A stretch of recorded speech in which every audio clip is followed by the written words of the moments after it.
नमस्कार, बुलेटिन में आपका स्वागत है। मैं हूं आपके साथ जीनत सिद्दीकी। शुरुआत करते हैं खबरों की। चमोली में आज सुबह 5:58 पर भूकंप के झटके महसूस किए गए हैं।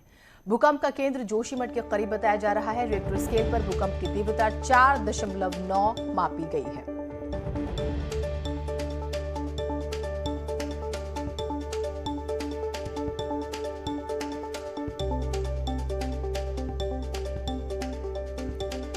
प्रभात पुरोहित हमारे साथ, हमारे सहयोगी जुड़े हुए हैं। प्रभात, क्या जानकारी मिली है? किसी तरह के कोई नुकसान हुआ है, जानी या माली किसी भी तरह का, या सब सामान्य है? जीनत, आपको बताना चाहूंगा, एक बार जो आज दिन की शुरुआत हुई है, सुबह की शुरुआत हुई है, वो भूकंप के साथ हुई है। ठीक 5:58 पर जो है जिले में भूकंप का झटका महसूस किया गया, जो कि काफी भारी था। और जो रिएक्टर स्केल पे अभी इसकी तीव्रता नापी गई है, 4.7 इसकी तीव्रता इस पे आंकी गई है। और जहां तक बात करें अभी नुकसान की, तो जिले में अभी इस तरीके की नुकसान की कोई सूचना नहीं है। आपदा प्रबंधन के मुताबिक अभी इस तरीके की कोई सूचना नहीं आई और जानकारियां जुटाई जा रही है। लेकिन जिस तरीके से सुबह की शुरुआत के साथ जो भूकंप का झटका महसूस किया गया, उससे लोगों में निश्चित एक बार जो है अफरा तफरी और दहशत का माहौल बन गया था। जीनत, ठीक, बहुत शुक्रिया आपका तमाम जानकारियों के लिए। देवस्थानम बोर्ड को लेकर बड़ी खबर है। आज सुबह तीर्थ पुरोहित सीएम पुष्कर धामी से मुलाकात करने वाले हैं। सुबह 9:30 बजे सीएम के कैंप ऑफिस में ये मुलाकात होनी है। महापंचायत अध्यक्ष कृष्णकांत कोठियाल और हरीश डिमरी इस बैठक में मौजूद रहेंगे। साथ ही चारधाम के तीर्थ पुरोहित भी बैठक में शामिल होंगे। तीर्थ पुरोहित एक बार फिर से सीएम से मिलकर देवस्थानम बोर्ड को भंग करने की मांग करेंगे।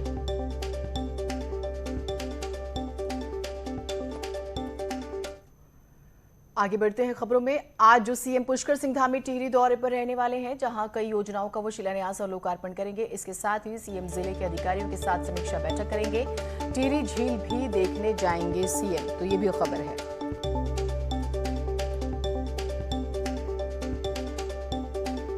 तो ये आज का मुख्यमंत्री का जो कार्यक्रम है वो हम आपको बता रहे हैं। आज टिहरी दौरे पर, और क्योंकि मुख्यमंत्री का कार्यक्रम है तो आप समझ सकते हैं कि कुछ एक ऐसी योजनाएं भी हो सकती हैं जो ज्यादा से ज्यादा जनता को प्रभावित करे। शिलान्यास का भी जिक्र हो रहा है, तो जिले के अधिकारियों के साथ वो मीटिंग भी करेंगे। आप ये देख रहे होंगे कि मुख्यमंत्री सुपर एक्टिव मोड में जो है अलग अलग जिलों का दौरा कर रहे हैं। एक तरह से आप ये समझिए कि चुनावी मोड में बीजेपी आ चुकी है। और मुख्यमंत्री के जो कार्यक्रम है, अगर आप उसे भी देखेंगे तो कुछ ऐसे ही नजर आते हैं। अलग अलग जिलों, यानी कि हर जिले को वो साधने की कोशिश कर रहे हैं। आज हालांकि इससे पहले हमने आपको बताया कि देवस्थानम बोर्ड को लेकर भी एक मीटिंग होने वाली है, तो वो भी बहुत महत्वपूर्ण है। भारती हमारे साथ जुड़ी हुई है। भारती, मुख्यमंत्री के आज के कार्यक्रम के बारे में बताइएगा।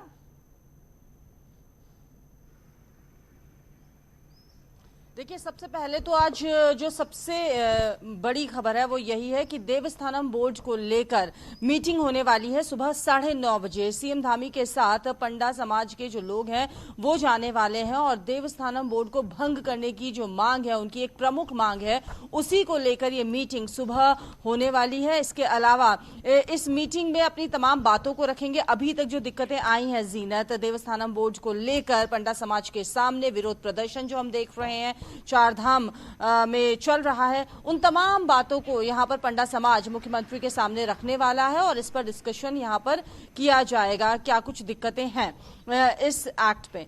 इसके अलावा अगर हम बात करें सीएम के आगे के कार्यक्रम की, जो आपने पूछा, टिहरी जाने वाले हैं, वहां कई योजनाओं का शिलान्यास करने वाले हैं। टिहरी झील भी जाएंगे मुख्यमंत्री पुष्कर धामी और वहां पर जिले के जो अधिकारी हैं उनसे भी उनके आज मुलाकात का कार्यक्रम है। ठीक, बहुत शुक्रिया आपका भारती तमाम जानकारियों के लिए। तो बेहद ही महत्वपूर्ण है आज का दिन। सबसे ज्यादा नजर रहेगी देवस्थानम बोर्ड को लेकर, क्योंकि कई मीटिंग्स हो चुकी हैं, नाराजगी दिखाई जा चुकी है, लेकिन कोई हल नहीं निकला है। इलेक्शन है तो क्या सरकार कुछ विकल्प तैयार कर रही है, ये जरूर देखना होगा। खबर चारधाम यात्रा को लेकर भी आ रही है। सुप्रीम कोर्ट से याचिका वापस लेने के बाद राज्य सरकार एक बार फिर से हाई कोर्ट पहुंची, लेकिन हाई कोर्ट ने तत्काल सुनवाई से इनकार कर दिया है। इस मामले में अगले हफ्ते 15 या फिर 16 सितंबर को माफ कीजिएगा, सुनवाई होगी। सरकार ने कोर्ट से मांग की है कि सभी संस्थान और सभी चीजें खुल गई हैं तो फिर चारधाम यात्रा पर लगी रोक को भी हटाया जाए। इससे पहले 28 जून को हाई कोर्ट ने यात्रा पर रोक लगाई थी।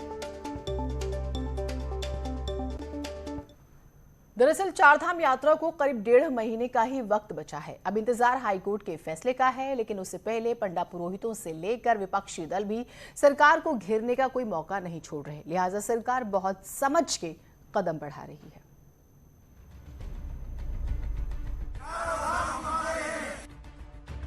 राज्य में हजारों लोगों की आजीविका चारधाम यात्रा पर टिकी है। ऐसे में लोगों को हो रहे नुकसान को लेकर एक तरफ जहां पंडा समाज नाराज है, तो वहीं कोर्ट में सही दलील नहीं रखने को लेकर सरकार विपक्ष के निशाने पर है। कोर्ट रोक रही है, किन कारणों से रोक रही है? क्या आपने उनकी बातों को संतुष्ट करके दिखाया, अपनी तैयारियां पूरी करके उनको दिखाई है? तो सरकार को ये देखना चाहिए कि वो खुद धरातल पे तैयारियां करे, तब यात्रा खोलने की बात करे। ये तो सरकार के अपने असमंजस के कारण राज्य को इतना नुकसान उठाना पड़ा। नहीं तो कोरोना में सब कुछ खुल गया, माननीय न्यायालय भी जानता है कि सब कुछ खुल गया। केवल वो इतना चाहते थे कि जिस तरीके की गलती कुंभ में हुई, वो गलती चारधाम यात्रा में न हो, देश भर में राज्य की बदनामी न हो। सरकार की मंशा है कि जल्द से जल्द यात्रा शुरू हो, लेकिन कोर्ट के फैसले से पहले कुछ भी संभव नहीं। हालांकि कारोबारियों के नुकसान की भरपाई के लिए कुछ अन्य तरीके भी अपनाने की बात कही जा रही है।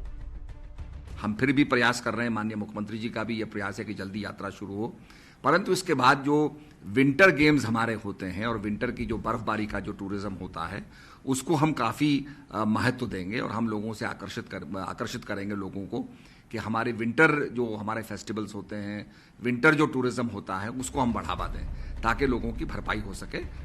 अब तैयारियों को लेकर पहले भी सवाल उठे, लिहाजा अब देखना होगा कि कोर्ट से मंजूरी मिलती है तो किस तैयारी और किस तेजी के साथ चारधाम यात्रा शुरू होती है। न्यूज़ 18 के लिए देहरादून से भारती सकलानी की रिपोर्ट।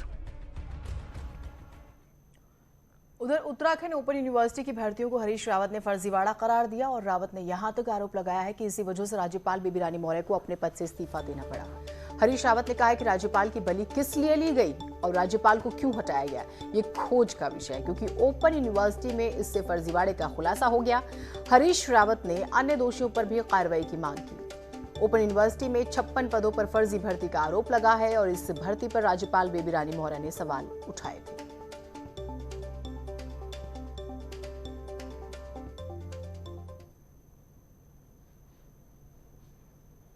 जिस प्रकार से मुक्त विश्वविद्यालय में हुई अनियमितताएं और चर्चा ये भी है कि राज्यपाल महोदया ने कई अनियमितताओं की तरफ राज्य सरकार का ध्यान आकृष्ट किया था, तो किसको कौन अप्रिय लगा, मगर जो कुछ भी हुआ इससे राज्य में इंस्टीट्यूशंस की निष्पक्षता खतरे में आई। उत्तराखंड में अगले साल की शुरुआत में विधानसभा चुनाव होने, लेकिन इस बीच चर्चा तेज हो गई है कि बीजेपी इससे पहले ही इलेक्शन में जा सकती है। इससे सियासी हलचल काफी बढ़ गई है।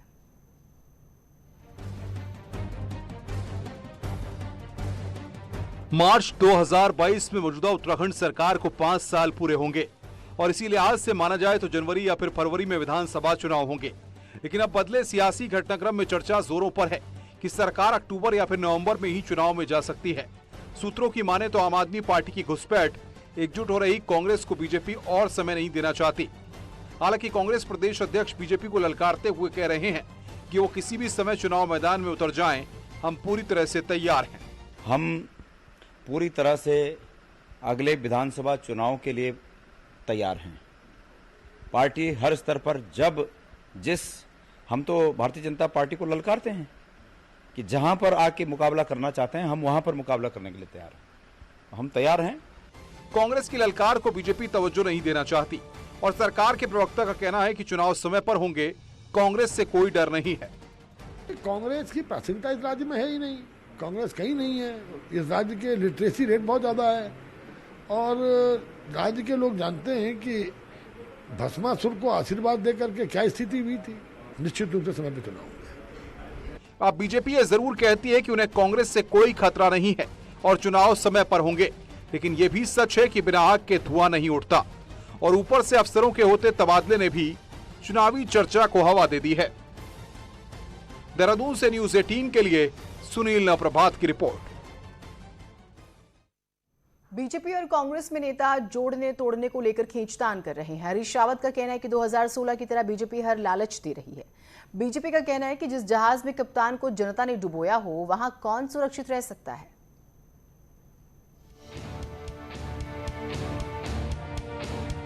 चुनाव से पहले एक बार फिर सियासी उठापटक चरम पर है। बीजेपी विधायक दिलीप रावत ने दावा किया है कि कांग्रेस के 3 विधायक बीजेपी में आने को बेताब हैं। इस बात से कांग्रेस में बेचैनी तो नहीं बढ़ी, उल्टे कांग्रेस ने बीजेपी विधायक के दावे पर ही सवाल खड़े कर दिए। नेता विपक्ष प्रीतम सिंह का कहना है कि 3 विधायक की बात करने वाले विधायक को टिकट मिलेगा या नहीं, ये नहीं पता। वहीं हरीश रावत ने कहा कि बीजेपी इन दिनों 2016 की तरह हर लालच देने को तैयार है और अपने नेताओं की चिंता कांग्रेस कर रही है। कई लोग संपर्क में हैं लोगों के, और तथ्य यह है कि भाजपा में इस समय करीब करीब भगदड़ जैसी स्थिति है। आंतरिक असंतुलन, झगड़े और भविष्य की असुरक्षा, ये सब असर कर रही है। बीजेपी जहां कांग्रेस नेताओं को टटोल रही है, तो कांग्रेस ने भी बीजेपी के कुछ बड़े नेताओं को टारगेट पर लिया है, जिनके लिए कांग्रेस में दरवाजे खुले हैं, जबकि बीजेपी कांग्रेस के कप्तान पर ही सवाल खड़े कर रही है। कांग्रेस डूबता हुआ जहाज है, उससे लोग बचना चाहते हैं, कोई नहीं डूबना चाहता। जनता ने कप्तान को डुबो दिया, तो उनके नेतृत्व में कौन व्यक्ति सुरक्षित रह सकता है जब कप्तान ही सुरक्षित नहीं है। बीजेपी इन दिनों कांग्रेस में ऐसे नेताओं की नब्ज टटोल रही है जो बहुमत के आंकड़े तक पहुंचने में मददगार साबित हो सकते हैं। ऐसे में अब कांग्रेस भी अपने घर को संभालने के साथ बीजेपी से भगदड़ का इंतजार कर रही है। दीपांकर भट्ट, न्यूज़ 18, देहरादून। विधानसभा चुनाव के लिए इलेक्शन कमीशन भी तैयारियों में जुटा हुआ है। राज्य की सभी 70 विधानसभाओं में तैनात होने वाले रिटर्निंग ऑफिसर्स के लिए 21 सितंबर से ट्रेनिंग शुरू होने जा रही है। 21 सितंबर से गढ़वाल में, तो वहीं 27 सितंबर से कुमाऊं में वर्कशॉप लगाई जाएगी, जिसमें नॉमिनेशन स्क्रूटनी से लेकर ईवीएम और कैंडिडेट्स की सेटिंग्स जैसे जरूरी जानकारी दी जाएगी। इस बार 3rd जनरेशन मशीनों से वोटिंग होनी है। कोविड प्रोटोकॉल का भी अलग बाकायदा चैप्टर रखा गया है।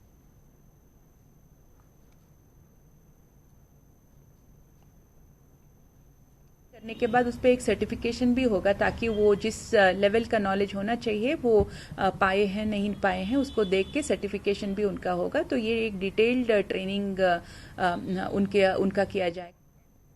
रुद्रप्रयाग के सिरोबगढ़ में कुदरत का कहर बरपा है। यहां पहाड़ से आए मलबे में कई गाड़ियां चपेट में आ गई हैं और एक डीजल टैंकर तो अलकनंदा नदी में समा गया। टैंकर के ड्राइवर और क्लीनर अब भी लापता हैं। घटनास्थल पर अन्य गाड़ियों को भी भारी नुकसान हुआ है और कई गाड़ियां नदी में समाने से बाल बाल बची हैं। उन गाड़ियों में सवार लोगों की जान भी बच गई। मौत का ये मंजर हाईवे पर गुजरने वाले ड्राइवरों ने खुद अपनी आंखों से देखा है। उनका कहना है कि रात भर उनकी सांसें डर के मारे अटकी रहीं। डीजल टैंकर जो नदी में गिरा है उसमें करीब 10,000 लीटर तेल है जो कि नदी में बहता है, जो इंसानी आबादी के साथ जलीय जीवों के लिए भी बड़ा खतरा बना हुआ है।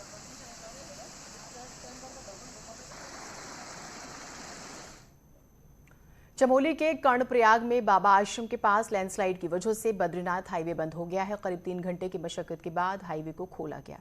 इस दौरान दोनों ही तरफ गाड़ियों की लंबी लाइन लग गई। जाम की वजह से आम लोग भी खासे परेशान रहे।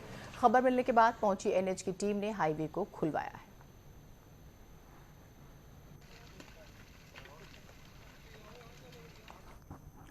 बारिश की वजह से टनकपुर से चंपावत जाने वाला हाईवे स्वाला के पास फिर से बंद हुआ है। पहाड़ी से गिरने वाले बोल्डर के बीच एक कार फंस गई।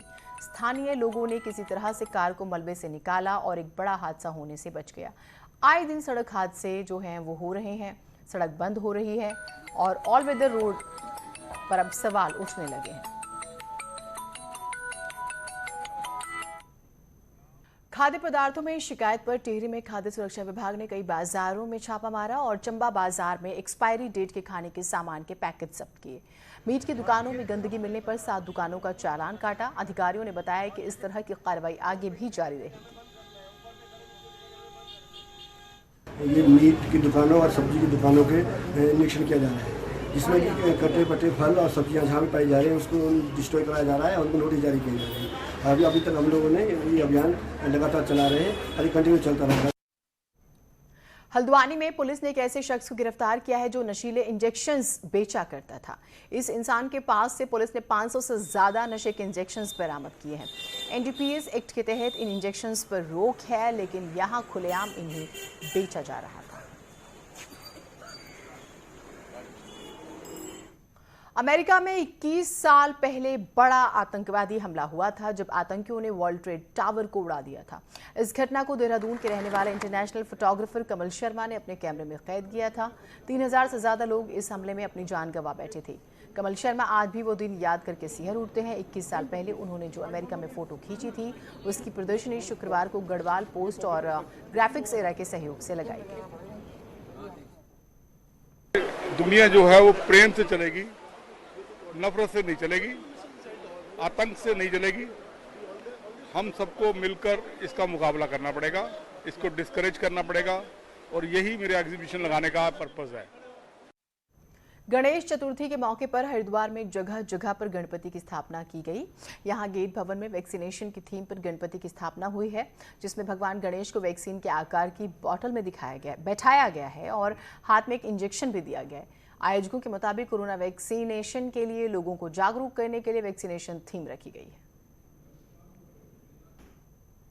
और इस वर्ष भी गणेश जी जो हैं एक संदेश लेकर के आए हैं कि उनके हाथ में एक तो इंजेक्शन है और दूसरे हाथ में वैक्सीन है और ये संदेश दे रहे हैं कि सभी जो है वैक्सीनेट हो जाएं, सबको वैक्सीन लगे और इस महामारी से सभी मुक्ति पाएं। इंसान अगर पक्का इरादा कर ले तो जिंदगी की डगर काफी आसान हो जाती है। ऐसा किया है किसी ने, आपको बताते हैं। पिथौरागढ़ के पंत ब्रदर्स ने यहाँ 2 भाइयों ने आइसक्रीम बनाने का काम शुरू किया जो बाकियों के लिए मिसाल बन गया। पहाड़ों में आइसक्रीम बनाने का धंधा सुनने में अजीब भले ही लगे, लेकिन ये 100% सच है। तिलक पंत ने अपने भाई के साथ मिलकर कुल्फी बनाने के साथ इस सफर का आगाज किया था। आज देखते ही देखते दोनों भाई एक से बढ़कर एक आइसक्रीम बना रहे हैं। स्थानीय स्तर पर तैयार होने के कारण शौकीनों को ताजी आइसक्रीम तो मिल ही रही है, साथ ही ग्रामीणों के दूध और खोए को बाजार भी मिल रहा है। हमारा जो है कि आज बना है तो कल आपको डिलीवर हो जाएगा और स्थानीय जो भी चीजें रॉ मटेरियल हमको जैसे मिलता है, जैसे हम खोया यहाँ के भटेड़ी गांव से ले रहे हैं तो उसकी क्वालिटी बहुत उच्चतम है। फ्रेश आइसक्रीम होने के कारण इसकी डिमांड भी लगातार बढ़ रही है। आलम यह है कि डिमांड के मुताबिक सप्लाई कम पड़ रही है। आइसक्रीम के इस कारोबार ने दर्जन भर से ज्यादा लोगों को रोजगार भी दिया है। पंत ब्रदर्स अब इसे बड़े पैमाने पर फैलाने का प्लान तैयार कर रहे हैं। इसके लिए उद्योग विभाग भी उनकी मदद कर रहा है। स्टार्टिंग जब हमने की थी तो कुल्फी से किया था। अभी क्या है कि हमारा पूरे ब्रांड है, सब कुछ है, जैसे चोकोबार है, 10, 20, 25, 30 सब मटेरियल बन रहा है हमारा और डिमांड भी हमारी काफ़ी अच्छी आ रही है। दोनों भाइयों की सफल कोशिश ने ये तो साबित कर दिया है कि अगर सोच हो तो सफलता आसानी से पाई जा सकती है। ऐसे में पहाड़ के युवा अगर खुद ही अपना बिजनेस शुरू करें तो लगातार बढ़ रहे पलायन पर लगाम भी लगेगी। न्यूज़ 18 के लिए पिथौरागढ़ से विजयवर्धन उप्रेती की रिपोर्ट। और अब नजर डालते हैं इस वक्त की हेडलाइंस पर।